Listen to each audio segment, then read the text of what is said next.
We all look out into the future at times. All I preach is being present, but you look and you dream. And there is that, can I? You know, there is. We all have it. And if anybody's out there saying, no, I just knew, you know, you felt really confident that the path that you were on when you had that opportunity, that you knew what you were going to do and how you were going to do it, and you're going to be able to have success.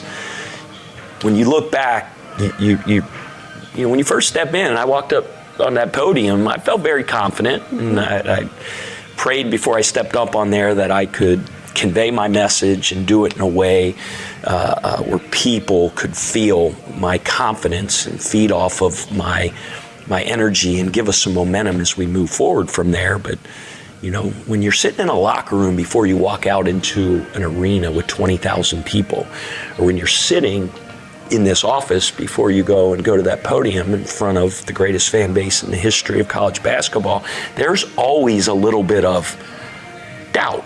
Or there's always that little bit of anxiety, the heart beating fast, the butterflies. I tell players, if you have a little of that before a game, that's a good thing.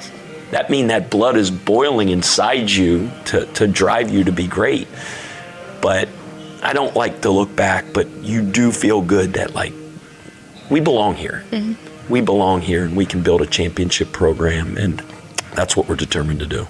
And you're going to do it. I mean, you've had a very successful year one, but your work's not done yet. The work in this program it's still building. We're still working. It's not over. I mean, you brought in a very powerful recruiting class. I mean, a new team, a new season, a new opportunity just on the horizon. And what's special about this class? Man, that's what's awesome about coaching.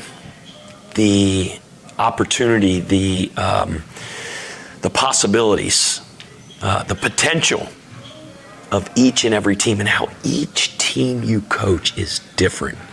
Coach Prosser used to take pride in that. Like when we had our first team meeting, and I told our guys, this group, as we move forward and you get to next year, it'll never be the same as this. Last year's group was special in so many ways. This group is so much special in so many ways. And we say the journey of a million miles begins with a single step. And when we had that first team meeting a week ago, and we were all in that room, and we looked at each other in the eye, and I said, you know, that power of the unit, which is based on the most powerful force in the universe, that's love. And even though you have never met you love each other on day one. And to start this journey is exciting. The potential, the possibilities, the championship aspirations, the championship possibilities are real with this group and this team. But you can't do anything about November. You can only do something about today. And that is what this team's been focused on throughout the first 8 days that we've been together. And I can't wait to get, no offense, but to get through with this interview and get back out there and get back after it. Well, we're almost done here. Don't worry. I'll get you back out there.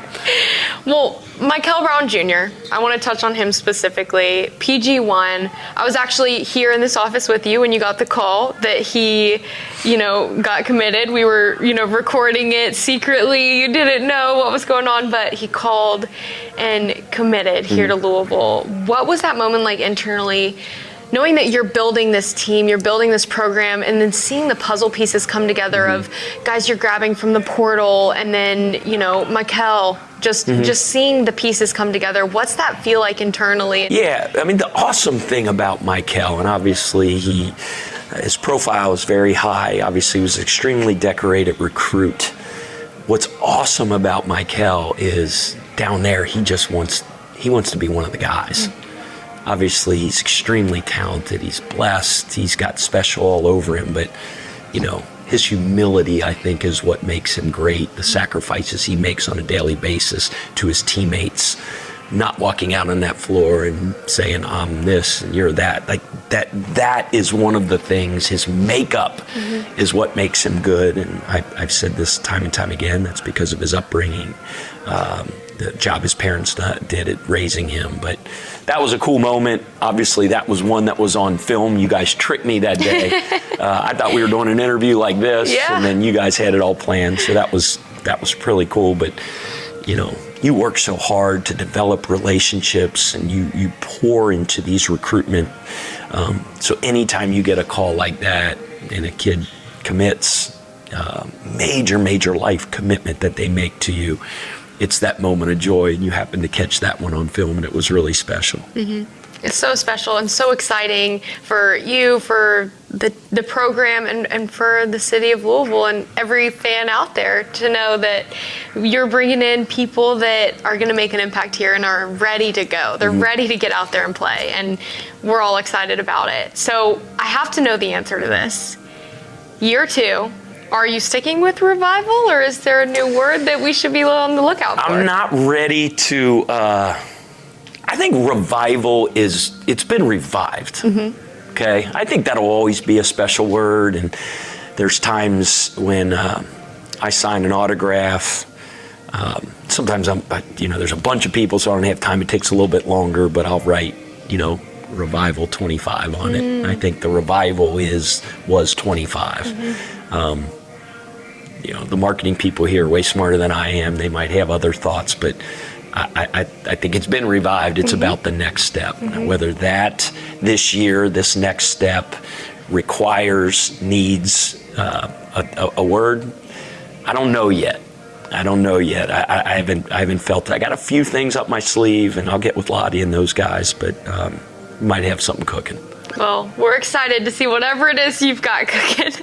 Last thing, if you could give one message to Card Nation about year 1 here, and then what you're looking forward to in year 2, what would it be?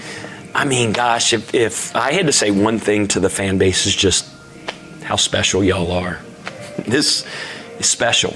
I've been a lot of places, but this is a major league city.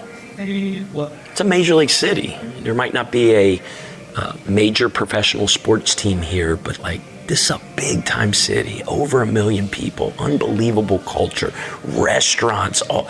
But the heartbeat, you feel it, of this town is U of L athletics. You get stopped all the time and you hear people's stories about, I've been a fan for this long. The first game I went to was with my grandparents. It was at Freedom Hall. It was this. It literally is part of the DNA of this town. And what you guys do for us, it can't be understated. When we talk to recruits, it's one of the first things we talk about is the passion that you guys have. We talk about the greatest environment in college basketball, in my opinion, is when the Yum Center is rocking. So we need you guys to continue to come out. We're going to have a phenomenal year. You guys have as big of impact on us having a championship season as anybody. Thank you. Never delay gratitude. Card Nation, I love you. L's up. We'll see you soon. Awesome, Coach. Well, thank you so much for your time. And I just want to say you are an influencer. I don't think there's anybody that you meet that you don't leave an impact on. And I have to say, you have influenced me. Let's go. So thank you again. And thank you so much for tuning in. We will see you next season.